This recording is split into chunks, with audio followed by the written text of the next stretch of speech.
Wes pokoknya Marquez, Valentino Rossi, pembalap-pembalap GP di wong Indonesia mesti mumet. Mumet ya. Walaupun Marquez, Valentino Rossi juara dunia beberapa kali. Ya suruh naik motor ke sawah, wali jungkir. Wong Indonesia ini paling kreatif ya. GP nggak di jalan raya, tengah sawah. Ya, motor ya sangar-sangar, bisa ngeter ngumpul-ngumpul. Kalau kali ini Rossi Marquez, dilai mesti nangis. Ya, ngiri ini. Balap-balap GP juga, wong Indonesia mesti mumet.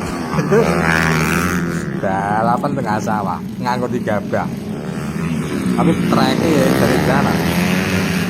Sudah umum, panggal bilas. Indonesia liyane ora nek ngene iki.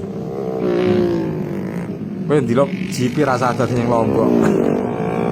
Nang tengah sawah kok ngene peo.